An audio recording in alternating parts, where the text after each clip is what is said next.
I found myself thrust into the narrative of a tale where the original protagonist could only helplessly witness his partner's infidelity, paralyzed by fear. But I'm no pushover. From the moment I arrived, I swiftly ended the marriage. To my surprise, she vehemently rejected the divorce, even taunting me with, "If you've got the guts, go find someone else too." I'd never encountered such an absurd challenge. So, I granted her wish, spending my days with a woman far more captivating than she was. While she enjoyed a serene getaway with her childhood confidant, I was tearing up mountain roads with my breathtaking new companion. As she partied at the club with him, I spent the night under a sky ablaze with fireworks alongside my stunning date. She posted intimate vacation selfies with him, so I uploaded a photo, our hands intertwined, with the other woman. That's when she crumbled. "Dominic," she seethed, "I told you to find a woman, not a wealthy socialite," had discreetly installed surveillance cameras in the villa's main living area. The instant my wife brought her childhood friend home, I received an alert. Rushing back, I found her leaning against him, while he carefully offered her a glass of water. Their closeness was unsettling, their gazes lingering a moment too long. My expression darkened completely as I spoke, my voice chilling. "If I'd arrived any later, would I have caught you two embracing?" Both froze instantly. Lydia sobered up on the spot. Seeing my grim face, she hastily explained, "Honey, I just had a bit too much to drink at a friend's gathering. Ethan was simply giving me a ride home, don't overthink it." I let out a short, dismissive laugh.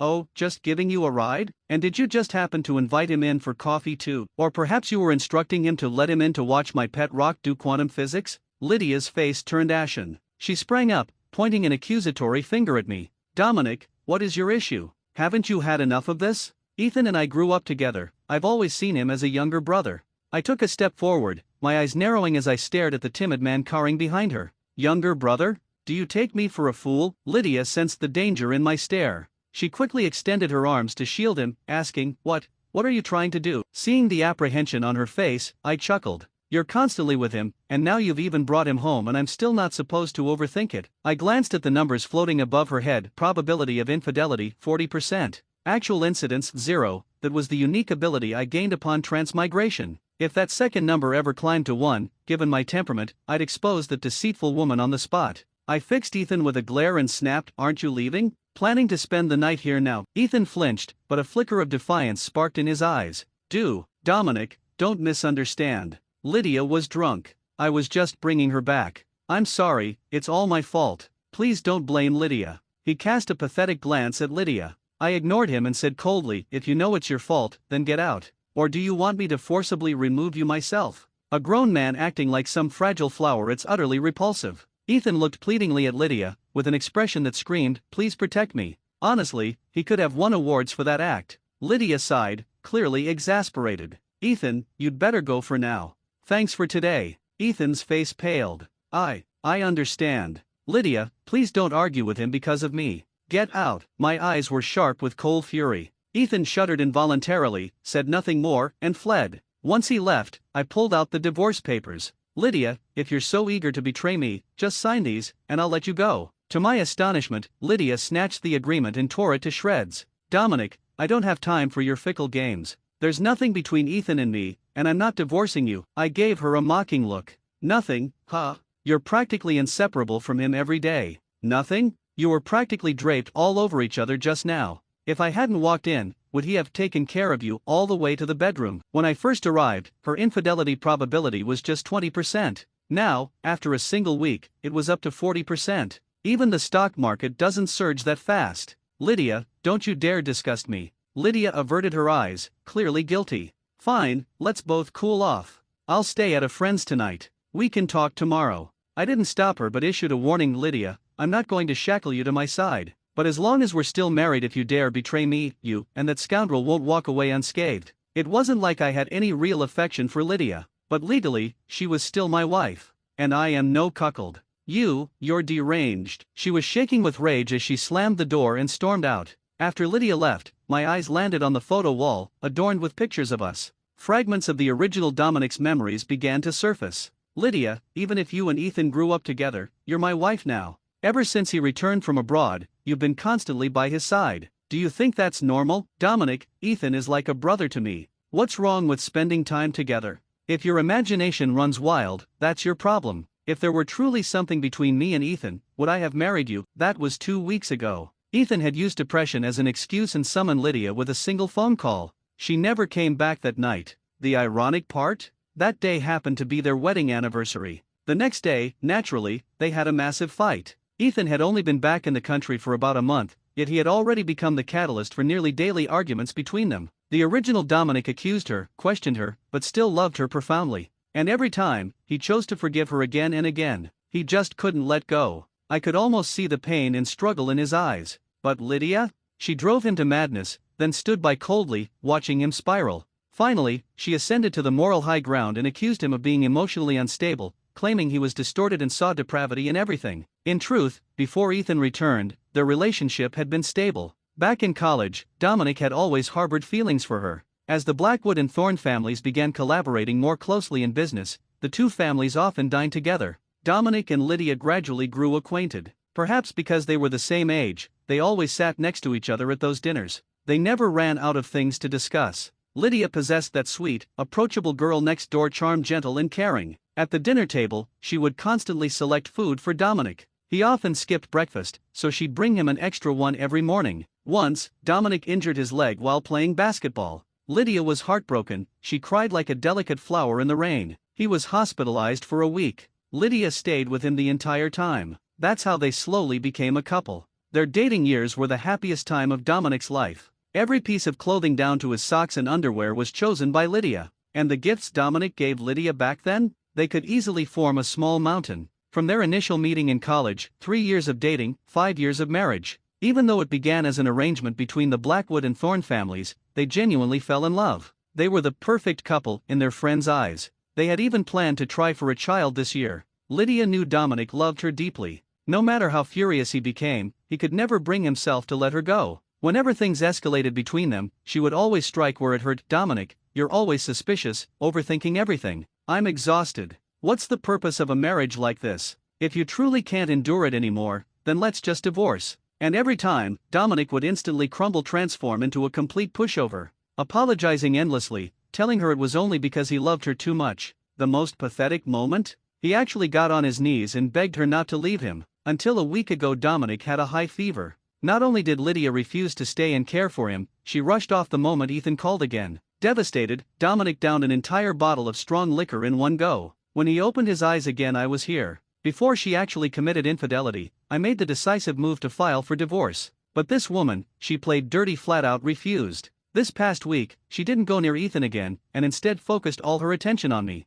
She was even unusually enthusiastic in bed, clearly trying to please me. She started getting up early every morning to cook me breakfast, something she never used to do. I thought maybe she had truly changed. And considering how stunning she really is, I figured maybe it wouldn't be so bad to give it a chance. But it's only been a week, and she already couldn't hold it in anymore. Lydia took a taxi to her best friend Chloe's place. Chloe opened the door and joked, "Fighting with your devoted husband again? I told you already, never be too good to a man. You've spoiled Dominic too much. He dares argue with you now. Next time he might raise his hand. Just stay here for a while and let him learn a lesson." Hearing that, Lydia felt her own temper flaring. "Chloe, you're absolutely right. All I did was let Ethan give me a ride home, and he completely lost it, even kicked Ethan out. It's the 21st century. Am I not allowed to have male friends? And Ethan is my childhood friend, for heaven's sake." Chloe pulled her onto the couch. "Seriously, what kind of grown man is that petty? Poor Ethan, I bet he was hurt. If you ask me, if Dominic were half as mature as Ethan, you wouldn't be so exhausted." Lydia clutched Chloe's hand tightly, as if she'd found a kindred spirit. "Chloe, you're the only one who truly understands me." Chloe gave her a mocking look from the corner of her eye, though her voice was all sweetness. "Of course, I do. Ethan must be devastated today. You know, it's been ages since our childhood crew got together. What if I organize a hangout tomorrow? Cheer him up a little." Lydia, finally smiling again, nodded. "All right, Chloe. I'll let you handle it." Chloe looked into Lydia's eyes and grinned. "You know, Lydia, Ethan's had a thing for you since we were kids. We all knew it. He's sweet, thoughtful. Maybe it's time you." Lydia immediately dropped her smile, her face turning serious. "Chloe, don't say that. I've always seen him as a younger brother. And even if Dominic and I are fighting, I still love him." Chloe backed off with a wave of her hand. All right, I'll shut up." But before she could finish her sentence, she rushed to the bathroom, retching. "Chloe, what's wrong?" Lydia called out. Chloe leaned over the sink, back turned. "It's nothing. My stomach's just acting up." During this period, I significantly increased my company's investments in short-form digital content and advanced AI language models. In my previous life, my company had specialized in these exact two sectors. Even though I was starting late here, I could still capitalize on the growing trend. And in this world, these industries were still largely untapped, wide open, with almost no competition. That night, I was entertaining a major client at the Zenith Club. After seeing the client off, I saw a social media post from Chloe. They were singing karaoke in a private room at the very same Zenith Club. I didn't need to guess, Lydia and Ethan were definitely there. When I reached the private room, I walked in just as Lydia and Ethan were sharing a linked arms toast, egged on by their childhood friends. And right after that, Chloe led the chant, "Kiss, kiss." The group echoed her. "Kiss, kiss." The two were leaning closer and closer. Lydia's probability of infidelity was now a blazing 65%.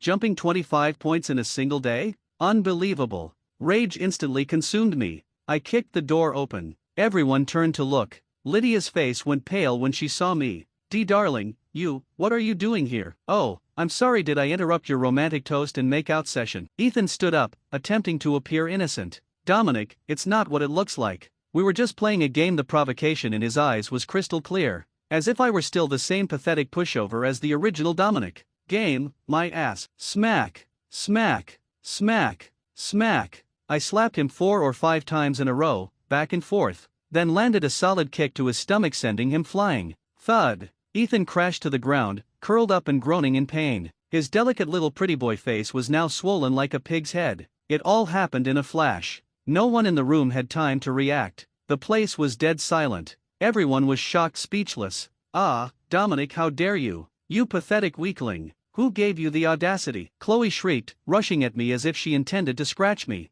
Smack. I slapped her to the floor without hesitation. "You conniving woman," I snarled. "Ethan returns, and suddenly you're organizing group hangouts every other day? You think I don't see what you're plotting?" Panic flashed in Chloe's eyes. She went completely silent, not daring to make another sound. Lydia rushed over, worried I might do something even more extreme. "Honey, you've got it all wrong. Can we please talk about this at home?" She was clearly frightened. The husband who used to worship her, who was always obedient, was now someone she couldn't recognize. It terrified her. Just then, Ethan spoke up again, his voice filled with feigned remorse. "Lydia, this is all my fault. I never should have come back. Please don't blame Dominic." That false modesty, that fake guilt, made my rage flare up again. "You deceitful little bastard," I snapped. "Still putting on a show, huh? We're both men. Don't think I don't know exactly what game you're playing. Let me put it this way, if you've got the courage, convince Lydia to divorce me. Otherwise, every time I see you, I'll beat your ass.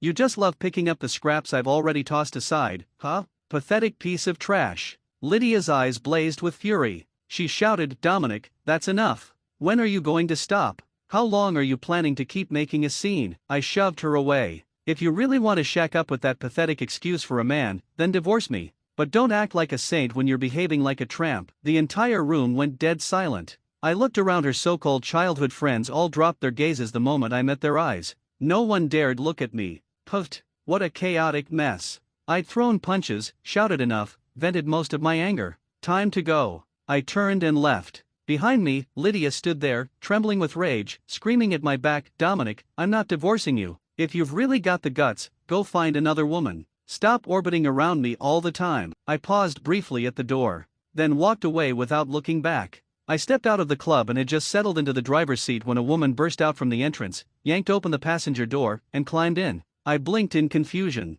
She spoke urgently, "Please drive. My boyfriend just maxed out my card, spending over $1 million on gifts for his so-called goddess." I stormed in and ruined their little party, nearly cracked both their heads open. "If we don't leave now, they're going to chase after me." Her words left me stunned, but I didn't ask questions. I slammed on the gas and sped off. Only after we'd driven far enough did I get a good look at the woman next to me. Long, slender legs, smooth and fair. Curves in all the right places. A face so stunning it was practically otherworldly. She radiated a lazy, aristocratic charm. Those big eyes still gleamed with the thrill of chaos. I swallowed and asked cautiously, "So, where do you want to go, beautiful?" She looked me up and down for a moment, then smiled seductively. Want to take a little detour with me?" I smirked. "What, you think I'm scared of one woman? Tell me where." 40 minutes later, we arrived at Phoenix Mountain. From the mountaintop, you could see nearly half the city. She stepped out of the car and leaned lazily against the hood. Her smile was radiant against the glittering night skyline. She was, without question, the most beautiful woman I'd ever seen smile.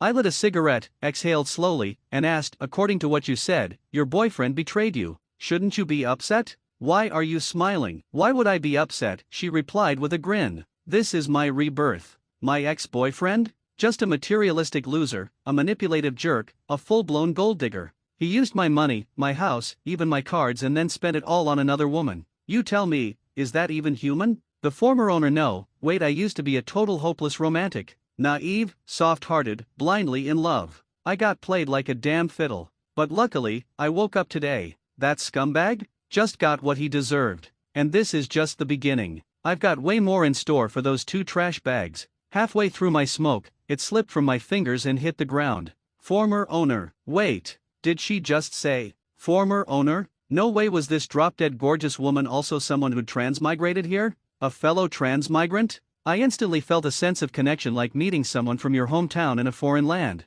Damn right, that's a rebirth. Congrats, she beamed with delight. Thanks. I've got a surprise for you. Before I could ask what she meant, she closed her eyes and whispered, 3, 2, 1. Boom, boom, boom. Fireworks erupted across the entire city. The sky exploded in gold and crimson. The city's glowing lights suddenly became background noise. Dozens of brilliant fireworks tore through the night, silver sparks raining down like stardust. Some even dusted her eyelashes like crushed diamonds. It was dazzling, but still couldn't compare to the woman standing beside me. The night was dark, the air cool, and we were alone, a man and a woman. The air between us turned subtly charged. An hour later, the fireworks ended. At her request, I drove her to Celestial Villa District, a city's most exclusive neighborhood for the ultra-rich. We talked a lot along the way, hobbies, interests, outlook on life. Surprisingly, our views aligned shockingly well. As we arrived, she gave me a bright smile. Actually, today's my birthday. My scumbag boyfriend snuck out halfway through, so I ran after him.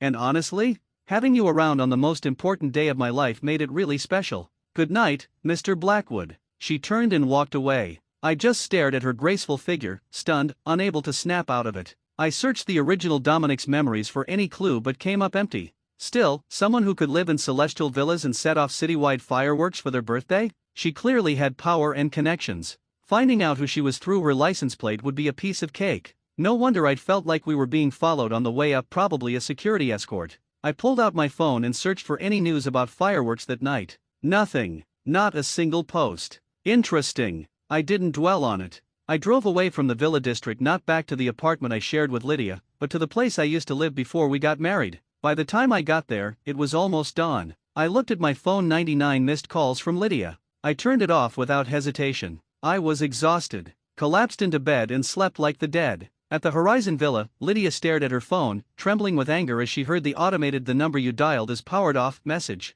She'd sat in the living room all night without sleeping. She looked utterly drained. Just then, Chloe called. Lydia, Dominic went way too far this time. You have to make him apologize properly to Ethan. I've told you before, you've spoiled him too much. Lydia's eyes burned with frustration. Chloe, I think you're right, but I can't reach him. He didn't come home all night. Chloe's voice suddenly spiked in volume. What? He had the nerve to stay out all night? This is outrageous. Lydia, you've been way too soft on him all these years. That's why he doesn't respect you anymore. I'm telling you, Ethan's really upset. Why don't we take him on a short trip? Help him relax and teach Dominic a lesson at the same time. Just because a woman's married doesn't mean she's not allowed to have male friends, right? If you let him off the hook this time, he'll only become more arrogant and unbearable. How are you supposed to keep living like that? Lydia said angrily, there's nothing going on between me and Ethan. Dominic's just too petty, like he's not even a man. All right. Book the tickets. Let's leave today.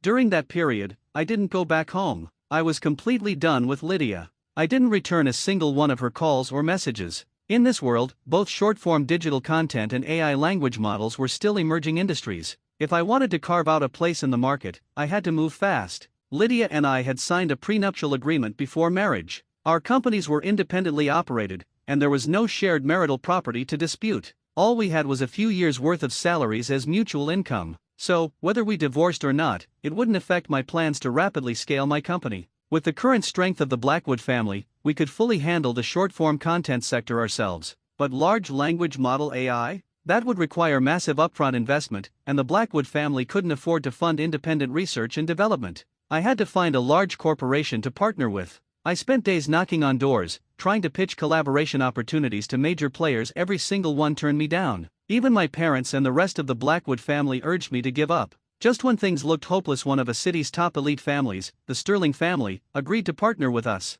They committed billions in capital and entered into a strategic alliance with the Blackwood family. The entire family celebrated. If the deal went through, the Blackwood family's influence would level up dramatically. On the day of the contract signing, I led my team to welcome the Sterling Group representatives. Rumor had it the reclusive heiress Illyra Sterling, the most mysterious young lady of the Sterling family, would personally attend to sign the contract. A real high society debutante. But when I saw who stepped out of the car, I was stunned. It was her. The jaw-droppingly gorgeous woman who had dragged me to the mountaintop that night to watch fireworks. Her professional suit didn't hide her beauty, it amplified it. She was an absolute goddess. Illyra gave me a charming smile. "What's wrong, Mr. Blackwood? Don't recognize me?" I immediately grasped her soft little hand. "So you're a fellow soul traveler, huh?" I knew it had to be someone with great vision who saw the potential in this project. Illyra looked at me oddly, amused and suspicious all at once. I didn't explain further and quickly invited the Sterling Group executives into the meeting room.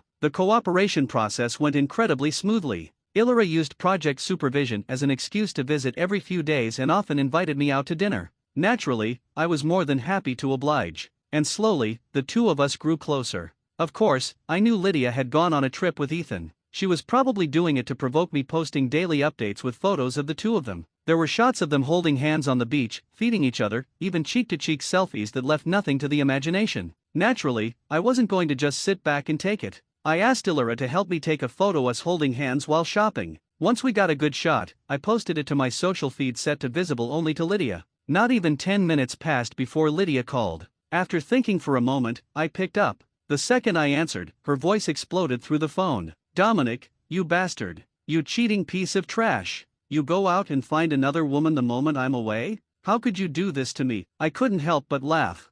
"Oh, so you can go find someone, but I can't? Lydia, you don't get to play the double standard card. Weren't you the one who told me to find someone else?" She went silent for a moment on the other end, then finally let out a long sigh. "Honey, you sound like a totally different person now. What happened to the man you used to be?" "I'm tired, Dominic. Really tired. All this suspicion and fighting. Can we stop? That woman, she's obviously just using you. Be careful. She's nothing but a gold digger." Heh, calling a real rich heiress a gold digger? Only Lydia could manage that kind of Olympic-level delusion. I didn't bother correcting her. I replied, "Lydia, maybe you should be more worried about yourself. The Thorne family's overseas investments flopped, they're on the verge of bankruptcy. And suddenly Ethan comes running back to cozy up to you? You don't think that's a little suspicious?" "That's enough," Lydia snapped. "I know you've always had it out for Ethan, but he's kind, sincere, and I won't let you insult him." At that moment, it finally clicked for me. Lydia, in full love-blinded mode, was dumber than a bag of rocks.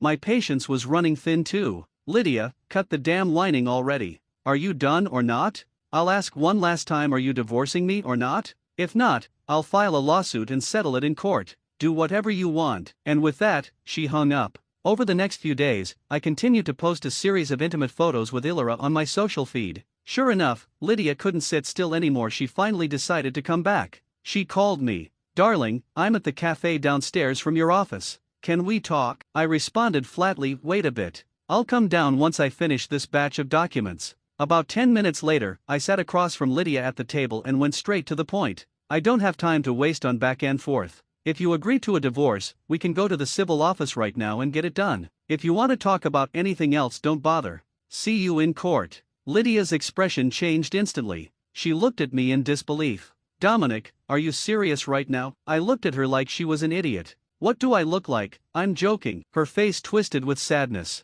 "Dominic, you loved me so much. Why do you suddenly feel like a complete stranger? I really don't get it. Just because I got a little close to Ethan, you're divorcing me? Tell me the truth, is it because of that gold digger?" I took out the photo Ethan had sent me a couple days ago, the two of them lying in the same bed, and slammed it in front of her. "Lydia, weren't you always saying he's like your younger brother? A younger brother who shares your bed? You disgust me." The moment she saw the photo, Lydia's face went pale. She rushed toward me in a panic. Darling, you misunderstood. I was drunk that night. He tried to touch me, but I pushed him away. I swear I didn't do anything wrong." I shoved her off me, my eyes full of contempt. "Lydia, you really think I believe that? You crossed the line. You're tainted. I'm someone who needs emotional cleanliness. How could we ever go back to what we were? You're a woman who doesn't know what boundaries are. A compulsive liar. Meeting you? That's my bad luck. Lydia lunged at me again, pale and crying her eyes out, shaking her head desperately. Darling, please.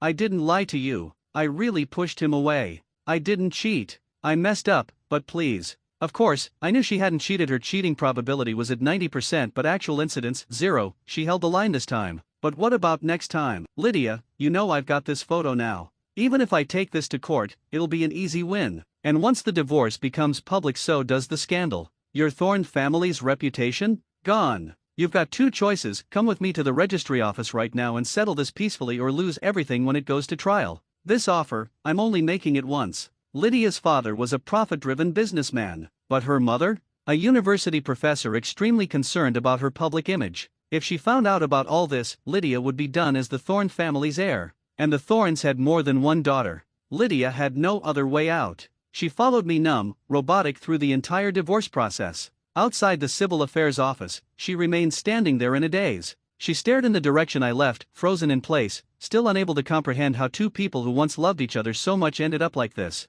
After a long while, she finally collapsed to the ground, sobbing uncontrollably. Over the following month, the Blackwood Group gradually severed all business ties with the Thorne family. Of course, this wasn't just out of revenge. The more important reason was strategic. Our company had started shifting its focus toward short-form digital content production and AI large language models. We were also slowly expanding into areas like smart home technology, AI healthcare, and autonomous driving. Our long-term vision? To become a top-tier technology corporation. Meanwhile, the Thorne Corporation was steadily going downhill. Lydia spent her days partying, drinking, and goofing off with Ethan and Chloe. She barely touched the company anymore. And with Mr. Thorne seriously ill, he was in no shape to manage the business either. Eventually, under the coaxing of both Chloe and Ethan, Lydia appointed Ethan as the company's vice president. Ethan basically had full control of the business from that point on. When I heard the news, I nearly burst out laughing. The biggest reason the Thorne family was collapsing was simple: Ethan was incompetent. Putting him in charge of a company? That's not just risky, it's suicidal. Once a woman gets blinded by emotion, it's like her IQ drops to 0. The day I received my divorce certificate, Illyra insisted on celebrating. She booked a table at Skyview Restaurant, a high-end rooftop place in the city. Halfway through dinner, we unexpectedly ran into Lydia and Ethan. Just my luck, what a buzzkill. Lydia stormed over to our table, fuming. So it's true, huh, Dominic? You rushed to divorce me just to be with this gold digger? Be honest, were you two messing around behind my back this whole time? She glared furiously at Illyra. Someone as pretty as you, and you're still shameless? You disgust me. She grabbed a half glass of red wine from the table and threw it at Illyra. I moved fast and pulled Illyra toward me, but some of the wine still splashed on her clothes. My rage exploded on the spot. I raised my hand and slapped Lydia hard across the face. Lydia, what the hell is wrong with you? She stood there in complete shock. She never expected I'd hit her in public. Ethan rushed over to comfort her, but she shoved him away. Covering her red, swollen cheek, she glared at me with disbelief. Dominic, you hit me? For that gold digger? I want the truth. Are you two sleeping together or not? My expression turned cold and sharp. Lydia, I have proof that you were the one cheating, and now you want to throw accusations at me? We're already divorced. Whatever I do with Illyra is none of your damn business. But what you did just now, you'd better apologize to her, or I swear I won't let it go. By this point, everyone in the restaurant had turned to look. Whispers spread like wildfire. The moment they heard Lydia had cheated, the crowd was buzzing. Lydia heard the murmurs. Then she looked at my furious face. Her arrogance faltered. I have to apologize to her? Based on what? Based on the fact that she's the sole heir of the Sterling Group. Illyra Sterling. The Sterling family was one of the top elite families in a city, and Illyra, as their sole heir, had always been heavily protected. When everyone realized who Illyra really was, shock and disbelief spread across their faces. Lydia froze then, as if something suddenly clicked in her brain. She scoffed mockingly. Enough, Dominic. You're seriously making up ridiculous lies just to get back at me? What, you think someone like you could actually land a rich heiress? Ethan couldn't hold his tongue either. Exactly. Lydia, I think Dominic just couldn't handle the divorce, so now he's staging this whole show to mess with you. Many of the onlookers started nodding. Judging from their expressions, quite a few of them believed Lydia and Ethan. They started whispering among themselves, throwing judgmental glances our way. Just then the manager of Skyview Restaurant came rushing over with a group of security guards. He gave a respectful bow. Young miss, All the guards shouted in unison, "Good evening, Miss Sterling." Everyone in a city knew that Skyview Restaurant belonged to the Sterling family. This moment confirmed Illyra's identity without a doubt. The crowd collectively froze in shock. Lydia and Ethan's faces turned ghostly pale. They stood there like two mannequins, completely stunned. Illyra's eyes flashed coldly. "Manager Peterson, throw these two out. From now on, they're banned from entering this restaurant ever again." It was only then that Lydia snapped out of it. If she really got thrown out in front of everyone, her reputation would be utterly destroyed.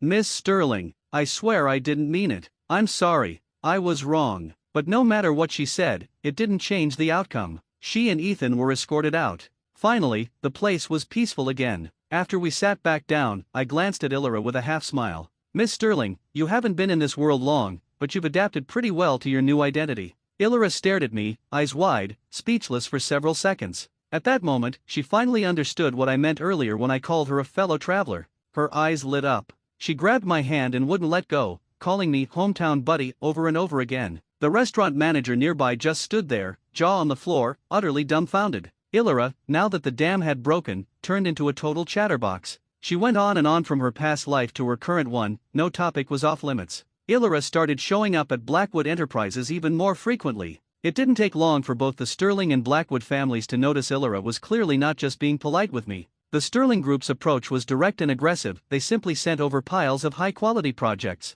Blackwood Enterprises was in a period of rapid growth, so of course, I welcomed every opportunity with open arms. From that point forward, our company grew like it was on steroids, booming at an insane pace. In contrast, things were going downhill fast for the Thorn Corporation. Ever since Lydia got publicly thrown out of Skyview Restaurant, everyone knew she had offended a real rich heiress. Now, the Sterling Group, being one of the city's most powerful families, didn't even need to act directly against a small-time company like Thorncorp. But opportunistic businessmen? They never miss a chance to curry favor. Those who were cozying up to the Sterling family jumped at the opportunity to suppress Thorn Corporate in the name of loyalty. In just 2 months, Thorn Corporation's revenue was cut in half.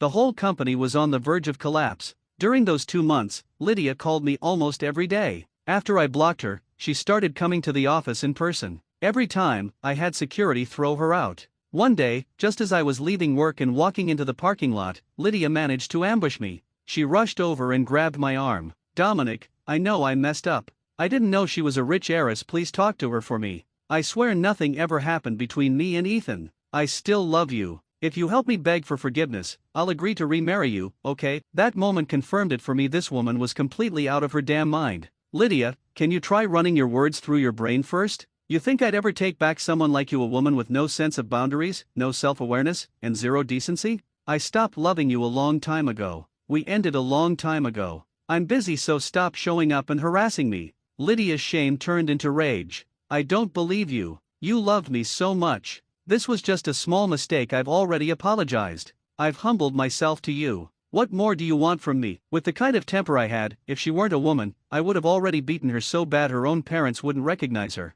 "Lydia, I'll say it one last time. Even if you didn't cheat physically, you cheated emotionally, and that's more than enough for me. I, Dominic, don't want a tainted woman. I don't ever want to see you again because you disgust me. Got that? If you understand, then get the hell out of my sight." This time, Lydia was truly stunned. She had thought that after 8 years together, I would still have some lingering feelings for her. She thought that if she just lowered her head, I'd go back to treating her the way I used to. But now, in this moment, she finally understood there was no going back. Her face went deathly pale. She stood there like an empty shell with no soul. I didn't look back. I got in the car and drove off without hesitation. After that day, Lydia never came to see me again. I later heard that the Thorn family went bankrupt. Ethan had convinced Lydia to sell off all her domestic assets, pouring the remaining 800 million yuan into an overseas investment. Ethan was in full control of the funds. Then, Ethan and Chloe both vanished. Lydia pulled every string she could, even filed police reports, but no one could track either of them down. Then Lydia's mother called me.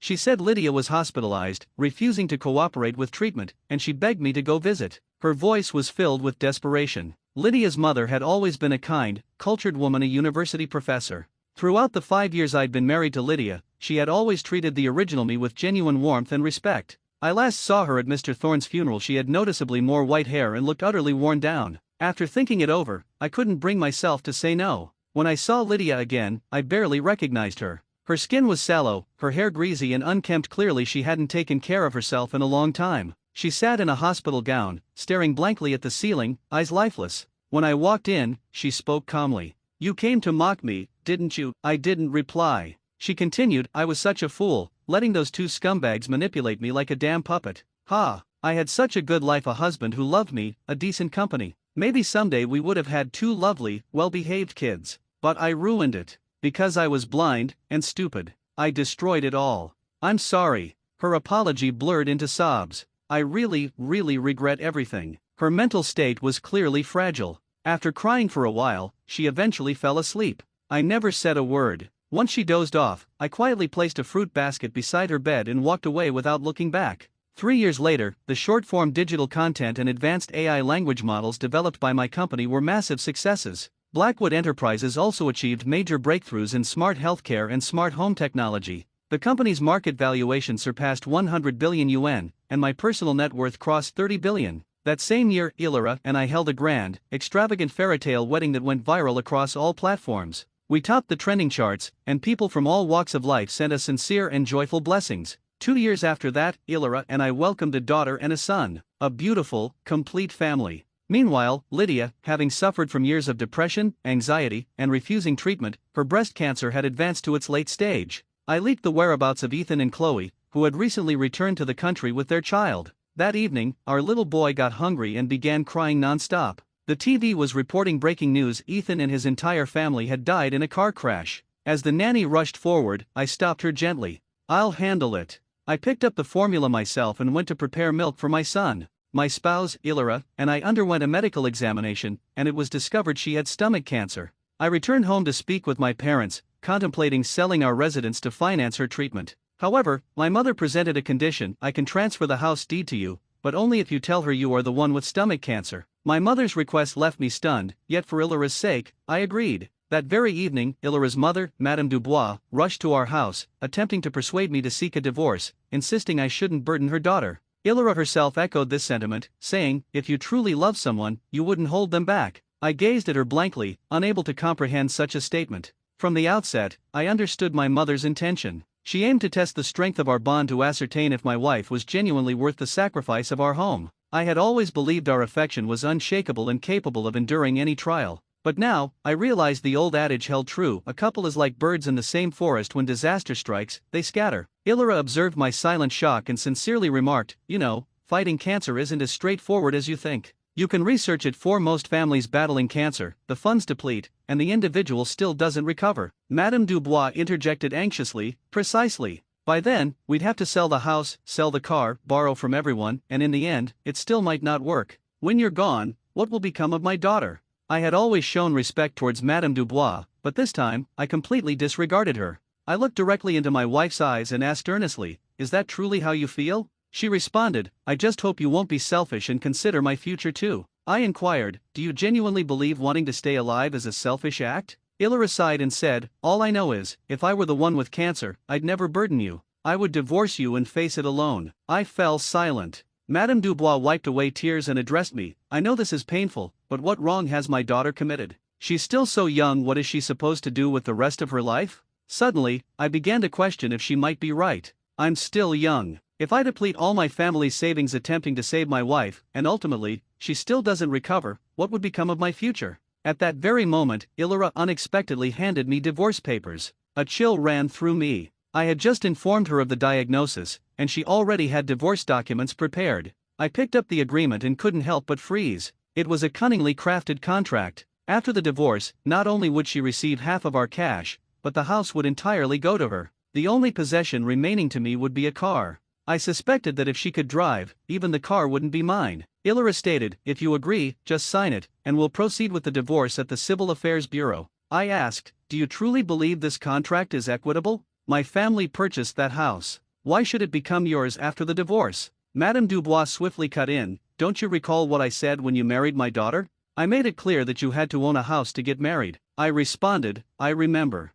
But aren't we discussing divorce now?" She replied urgently, "That house is my daughter's security. It was intended to protect her should something like this occur after marriage. Now that you're gravely ill, isn't it perfectly reasonable for us to reclaim that security?" I took a sharp breath. I never imagined that the security they mentioned before marriage would imply this. The bride price was security, the house was security too. If I cheated, she'd seize the security. If I succumbed to illness, she'd still seize the security. When risk emerges, she takes all the gains. What am I left with? I angrily stated, absolutely not. I'm not relinquishing the house. I'm merely ill. I haven't done anything wrong. Why should I give it to you? Illyra looked at me with sad, gentle eyes and said, you won't even grant me a final gift? In the past, when she spoke to me with that pitiful expression, my heart would ache. But this time, all I felt was a profound coldness. A gift? Taking someone's home while they're gravely ill and having the audacity to call it a gift? That's shameless. Madame Dubois, seeing my steadfastness, softened her tone slightly.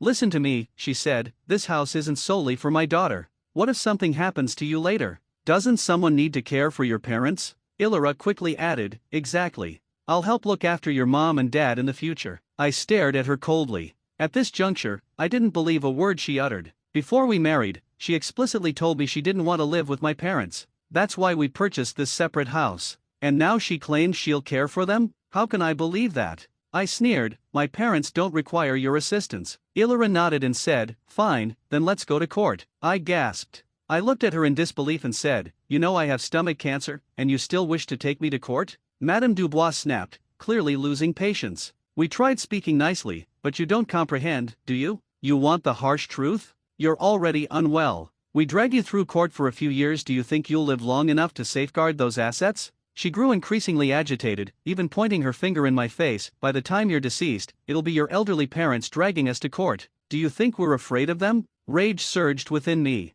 This entire family, they're serpents. And to think I actually considered selling our ancestral home to save her life. Illyra said, Mom, don't argue with him. Let me speak from the heart. She took my hand, her face filled with sincerity. But the face I once loved so much, now all I felt was revulsion. Illyra stated seriously, let's try switching perspectives, alright? If I were the one who fell ill, I would have bequeathed most of my assets to you. I'd want you to care for my parents after I'm gone. Her mother quickly added, see? Look how thoughtful my daughter is. And now look at yourself, don't you feel ashamed? What on earth do you even ponder all day? I replied, I ponder how a husband and wife should navigate difficult times together. Illyra shook her head. That's such a childish notion. I asked, how is that childish? She explained, this so-called going through hard times together, it sounds noble, but in reality, you're dragging me down to suffer your hardship. If I remain with you, I'll squander my youth, my savings, and end up old, penniless, and depleted. And then you'll quietly depart this world, leaving me with nothing. Is that what you desire?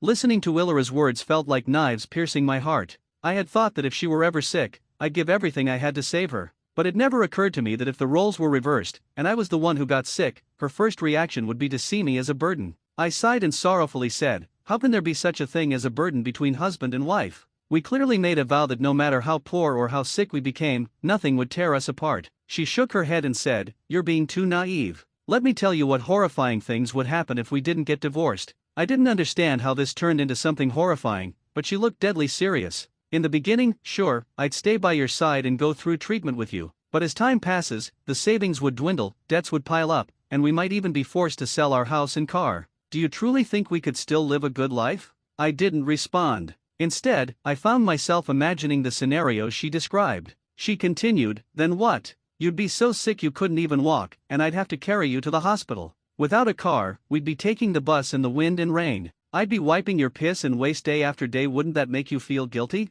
I couldn't help but say, there's still a chance with treatment. If we can just get through this rough patch, things might get better in the future. Seeing that I was still trying to argue, Illyra suddenly snapped, but why should I gamble the rest of my life on a maybe? That one sentence chilled me to the bone. She went on, and what if the gamble fails? Then it's my entire life down the drain. You keep talking about facing things together, but isn't that just selfish? From beginning to end, all you ever thought about was making me sacrifice. As she spoke, tears welled up in her eyes. Crying, she said, I'm a human being too. Before you fight to stay alive, did you ever think that I'm just a person who wants a normal, happy life? Madame Dubois quickly handed her tissues and wiped away her tears. She patted Illyra's shoulder and comforted her, this man has no sense of gratitude. All he thinks about is himself. He never once considered how you feel. Illyra's sobs grew heavier and heavier until she broke into a full-on wail. Why the hell should I spend decades of my life gambling on your maybe? If you really loved me, would you be dragging me down like this?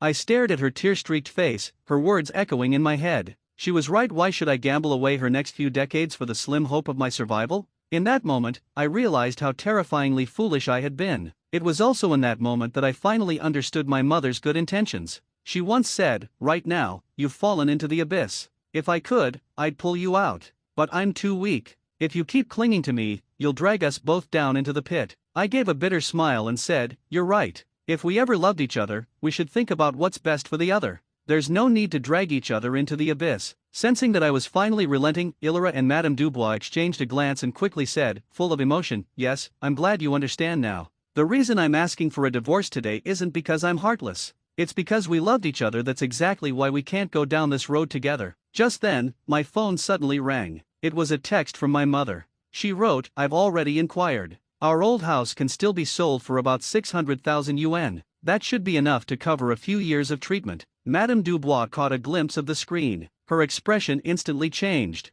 "So you've already contacted your mom to sell the old house, haven't you?" Illyra gasped. "You talked to your family about selling their house and didn't even discuss it with me. You're unbelievably selfish. If I hadn't brought up divorce today, would you have secretly gone ahead and sold it?" Madame Dubois jumped in angrily. "He never saw you as part of his family. He's just trying to sell the old house so he can bring his parents over here. Then you won't just be taking care of him, you'll have to serve two elderly people as well." Illyra bit her lip and said, "I really didn't think you were this kind of person. What gives you the right to make your parents live with me without asking for my consent?" I replied, "Hold on. You're contradicting yourself. Earlier, you said that if I left the house to you, you'd help take care of my parents. But now you're saying you won't live with them. So which is it?" She snapped back, "That's in the future, after I've made it in my career. If they move in now, won't that completely derail everything I've worked for?" Her mother quickly added, "You are not allowed to sell that old house." "Absolutely not. If you sell it now, how is my daughter supposed to buy a new home later?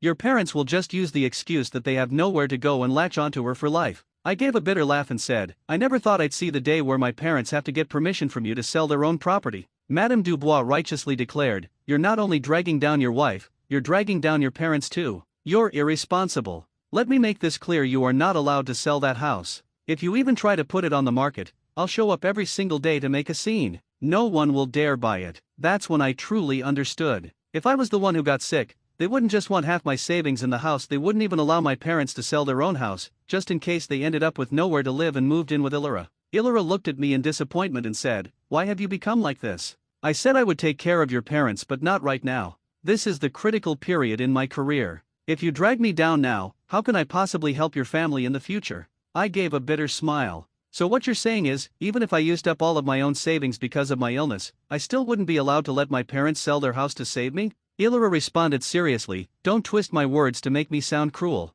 I just want you to think about others, about me and your parents, not just yourself. I used to feel guilty, but now I see clearly. Divorcing you is the right decision. You really are selfish." At that point, I realized how foolish I'd been. If my mom hadn't told me to lie, I might have wasted everything I had on this heartless woman. I sighed and said, "Fine. Since you want a divorce, let's get divorced." Illyra and Madame Dubois exchanged glances. Neither had expected me to agree so easily. Illyra quickly said, "All right then. Just don't blame me for this. If I were the one who got sick, I would have made the same decision." I asked her, "Are you saying all of this from the bottom of your heart?" She replied, "Of course. Every word is sincere. If I'm lying, may I be struck by lightning." I gave a bitter laugh. "All right. I'll sign." Madame Dubois immediately got excited. She patted me on the shoulder and said, "I knew I wasn't wrong about you, you're a man of responsibility and integrity." Illyra quickly brought over a pen. Handing it to me, she put on a gentle face again and said, "This is for the best. We once loved each other so passionately. Let's not end things on a sour note." I sneered, then erased her name from the party a section of the contract and signed my own name instead. Her smile froze. She asked, "What's the meaning of this?" Looking at her face, I thought about all the memories we'd shared over the years. To be honest, I was still willing to give her one final chance. I said sincerely, "You keep saying you're afraid of being dragged down. So now, I'm giving back everything that's legally yours. In fact, since I earn more than you, you're actually walking away with more than your share." Then I gently took her hand and said, "You know, I'm a sick man right now. I want to live. If I keep some of the property, I may still have a chance to sell it later for treatment. You won't be burdened anymore. If you ever truly loved me, then at the very least, don't take away my hope of staying alive. Please." This was the last chance I would give her. If she agreed, then maybe everything she said earlier was sincere and I was just misjudging her like a cynic. If she were truly a decent person, then of course I would give everything to try and save her too. Unfortunately, Illyra didn't value that chance. She flung my hand aside and shouted, "You promised me before we got married that I'd have a house as security. And now you're basically a dead man. Why should I give up my guarantee of security?" I stared at her hysterical face, completely disheartened. So this was her true face all along. Looking back, everything she said earlier now just seemed laughable. Madame Dubois suddenly snatched the divorce agreement and tore it to pieces. Gritting her teeth, she said, "Fine. Then let's take this to court. Let's see how long you can hold out, you dying man." She then threw the shredded papers in my face and snarled, "When we were being nice to you, you didn't appreciate it. Now we're going to get tough and then you'll know what regret really feels like. Starting today, I'll be at your family's old house every single day. If you even think about selling it, I'll raise hell." I stared coldly at the two of them throwing their tantrum. Illyra calmly pulled out her phone, made a call, and said, "Lawyer, we couldn't come to an agreement. Let's go to court." So it turns out she wasn't just prepared with a divorce agreement, she'd already hired a professional divorce lawyer. No wonder she moved so fast. I gave a bitter laugh. "So everything you said earlier was a lie. And the saddest part is, I was still thinking that if you were the one going through this, I'd do everything I could to save you." Madame Dubois mocked me with a cold smirk. "Oh wow, guess we should have hoped it happened to my daughter instead, huh? Too bad she's going to live a long, happy life. You're the one dying of cancer." I shook my head. "It's come to this. Let's just file the divorce." Madame Dubois snapped, "The property hasn't even been divided yet. How can you just file for divorce?" Illyra quickly tugged on her mom's sleeve and said, "Mom, it's fine. We can still sue over the property after getting the divorce certificate." She whispered something softly into Madame Dubois' ear. After hearing it, Madame Dubois suddenly understood and hurriedly said to Illyra, "All right, go apply for the divorce with him now." Watching Illyra with her mysterious little smirk, I already understood what was going through her mind. In fact, we were probably thinking the exact same thing. I wasn't going to take out my medical diagnosis at a moment like this just to shock them, only a fool would do that, because both Illyra and I had thought of the same law. According to marriage law in our country, spouses are legally obligated to care for each other. Right now, she believed I was sick. If she refused to help me, she'd be breaking the law. Likewise, if I refused to take care of her, I'd be breaking the law too. If I had pulled out my diagnosis report right now, Illyra would absolutely refuse to divorce. And then what? Knowing how the court usually works, they would most certainly reject my divorce application. The court would likely expect me to be kind and responsible to fulfill my duty to care for her during this difficult time. There was a high probability they'd rule against the divorce. So yes, what Illyra and I were both thinking at that moment was the same: divorce quickly, before the legal obligation to support each other kicks in. That's why I knew only an idiot would reveal their diagnosis at that time. If the other side refused to divorce, I'd be completely screwed. Sure enough, right after we submitted our divorce application to the Civil Affairs Bureau, Illyra vanished. She didn't contact me at all, spent all her time gathering evidence of my assets and consulting with her lawyer. Madame Dubois started showing up at my family's old house every day, afraid we'd sell it behind their backs.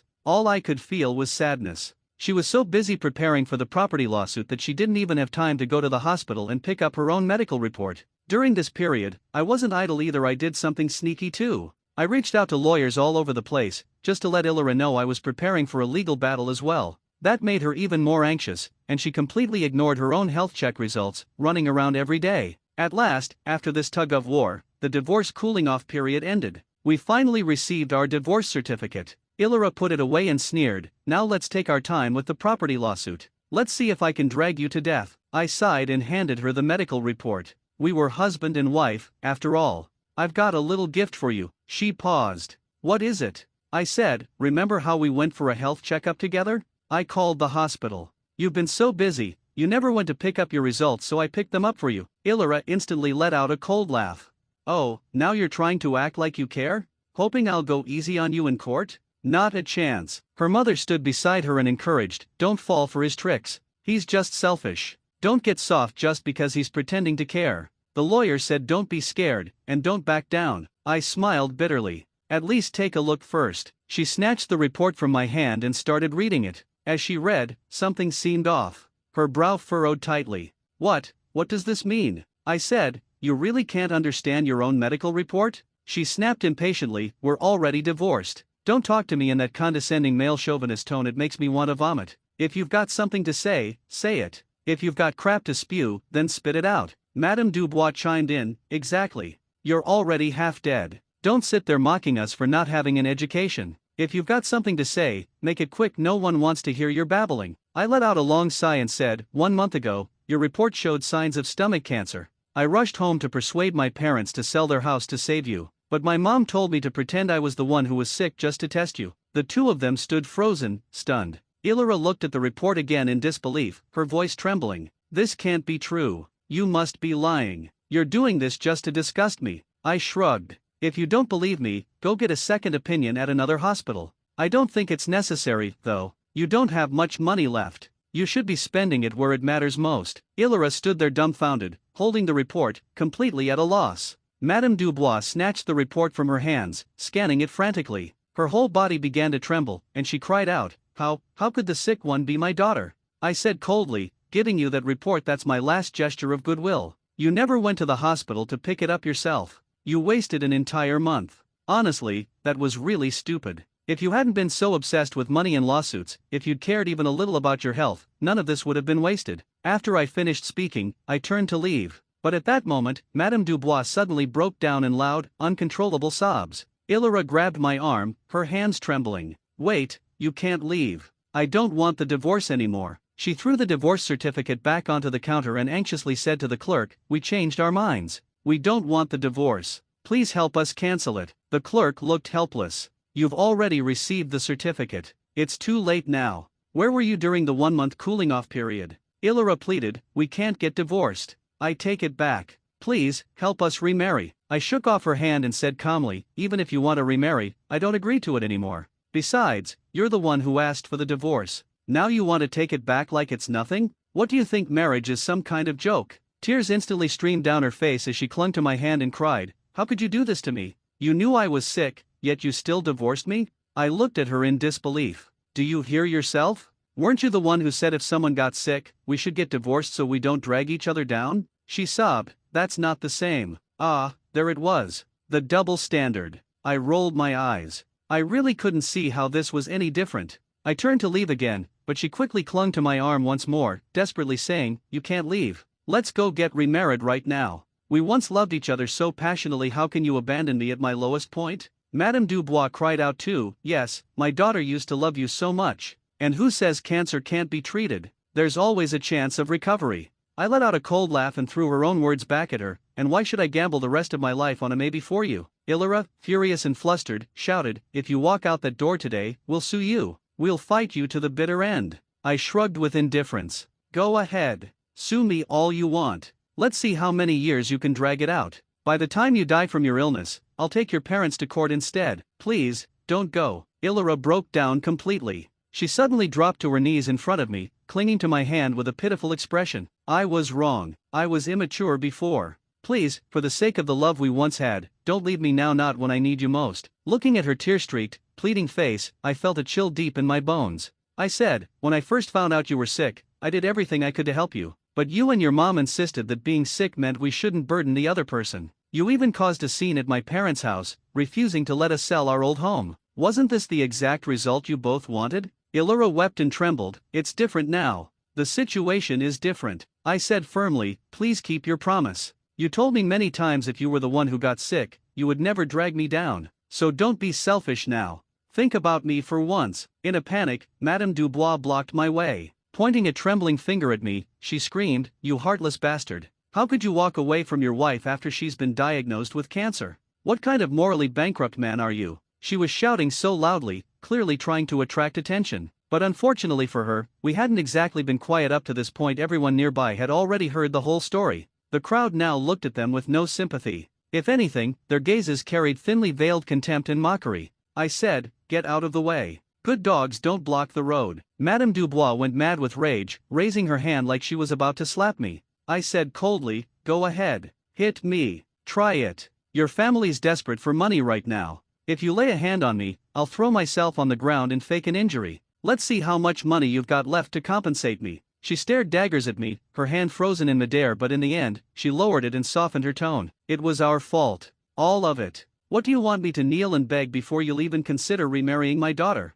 I paused for a moment, then said, Sounds like something I might consider. Hearing that, she immediately dropped to her knees and started kowtowing before me, desperate. It was all our fault. We were foolish before. I beg you, please save my daughter. We have no money. She'll die otherwise. Watching her kneel and knock her head against the ground in front of me, I honestly found the whole thing a bit ridiculous. When she was done, she looked up at me, her face full of hopeful anticipation. "So, now can you remarry my daughter?" I replied with a straight face, after thinking it through, "No, I won't remarry her." Madame Dubois' face instantly turned dark. She shouted furiously, "How dare you play me like that?" I shrugged, completely unfazed. I made myself perfectly clear from the beginning. I said I'd consider it. And now that I've considered it, I've decided not to remarry. Is that a problem? If you're not happy about it, go ahead, hit me. Her face turned purple with rage, but in this situation, she didn't dare lay a finger on me. Illyra completely broke down. Through sobs, she cried, "Do you really have to do this to my whole family? You know I'm dying, and yet you still humiliate me and my mother?" I replied, "I'm only humiliating you, but when you thought I was the one dying, you were out to destroy me." She cried, "No, I wasn't trying to destroy you. I just thought, one of us had to live on, at least one of us should have a future." I nodded. "Exactly. And now I want to be the one who lives." "Congrats, your words convinced me. Too bad I used to be such an idiot, trying to save you." Her mother exploded again, yelling, "You knew your wife had cancer and you didn't say anything. That's illegal." I said, "Go ahead, call the police." She didn't pick up her report. How the hell is that my fault? And with that, I turned and walked away, leaving Illyra and her mother standing there like fools. But things didn't end so easily. I had underestimated just how shameless those two could be. After realizing I wasn't going to remarry, they went full scorched earth. First, they cried in front of my building and told sob stories to the neighbors. Then they brought the drama to my workplace, waving banners and accusing me of abandoning a wife with cancer, doing everything they could to ruin my reputation. My workplace called me in for a conversation. But once they heard the full story, everyone was on my side. The boss personally met with me and said, "Let's get you reassigned to another branch in a different city. Also, consider selling the house. Don't let people like this drag you down." He was right. Those two had gone completely unhinged. If they ever found out her illness was terminal, they might just show up with a knife to take me down with her, and I'd be the one who lost everything. Thankfully, my company was decent enough to transfer me to another city. Publicly, they told everyone I had been fired. Privately, I packed up and left with my parents. Didn't tell anyone where we moved. The apartment and old family home were both put up for sale. In this kind of situation, the best solution is to get as far away as possible. There's no point in arguing with lunatics. But Illyra wasn't ready to give up on the lawsuit. Civil disputes like these always take time. By the time the court date arrived, I finally saw her again. She looked skin and bones now, sitting on the courtroom bench and sobbing as she pleaded with the judge, "He left me when I needed help the most. All I want now is justice. I'm just a pitiful woman trying to stay alive. Either nullify the divorce, or at least award me the house." She wept pitifully, but I had come fully prepared. I presented surveillance footage from our home as evidence and played it for the court. As the judge watched the footage, she frowned and asked Illyra, "You were the one who initiated the divorce, correct? When you believed he was the one who was sick?" Illyra sobbed, "That was different. He's a man, and he earns more than I do. At the time, I thought I'm just an ordinary woman, I wouldn't be able to take care of him or afford his medical expenses. Divorce seemed like the best choice." The judge asked, "Then why do you now believe that just because you're sick, he has no right to divorce you?" Illyra said, "I already explained, because he earns more, he should take care of me. I'm practically dying now. Even if I made mistakes, surely I don't deserve to die for them? I'm just a normal girl. When something terrible happened, of course I panicked and made the wrong decision. I just hope the court can give me a chance to make things right." The judge replied flatly, "I'm a woman too and I don't agree with your reasoning." Finally, the court gave its verdict. The court ruled that the house was bought before the marriage and therefore belonged solely to me. Illyra had no right to any of it. As for the marital assets acquired during the marriage, they were to be split 50-50 as shared property. However, out of humanitarian concern, the court ordered me to pay 50,000 yuan. That was the final judgment. Losing 50,000 was far better than losing the house. But Illyra wasn't satisfied. Crying, she protested, "I don't accept this. I'm going to appeal. What can 50,000 yuan even do for me?" I replied calmly, "Funny, I don't accept it either. I'm going to appeal too." Madame Dubois shouted angrily, "You already got to keep the house. What right do you have to appeal?" I shrugged and said, "This is the tactic you two taught me. I can keep appealing and dragging this out until your daughter dies. When that happens, the humanitarian compensation won't be 50,000 anymore. All you'll get is a couple thousand for burial costs." Madame Dubois gasped in horror, then completely lost it, screaming, "How can you be so vicious?" Vicious? Honestly, I didn't think so. Back when I thought my wife was sick, I was ready to give up everything to save her. But when I realized she wasn't my lover, she was my enemy. Why would I go soft on my enemy? The judge asked if I intended to formally file an appeal. I simply smiled and shook my head. I knew there was a time limit to file it and I planned to wait until the very last moment to submit it. I had only one strategy now: stall. Exactly the way that mother and daughter had planned to deal with me in the beginning. In the end, Illyra didn't make it to the next hearing. Her family had no money left, and the lawsuit drained her physically and emotionally. Her condition quickly deteriorated. The day she died, I heard the news. I couldn't help but sigh. We once loved each other so fiercely, but I never imagined that even a love so intense could blind me so completely. I just want to offer a piece of advice to everyone out there: be a little kinder to yourself. Don't foolishly pour all your love and sacrifices into someone just to move yourself to tears because the person on the receiving end may never have been worth your trust. Some men, no matter how good their wives are to them, will still end up choosing a younger woman. Some women, no matter how much their husbands love them, will still end up cheating and putting a green hat on their man. I'm not trying to spread fear about marriage. I just want to remind you, when you're giving your all, blindly and selflessly, please, leave yourself a way out.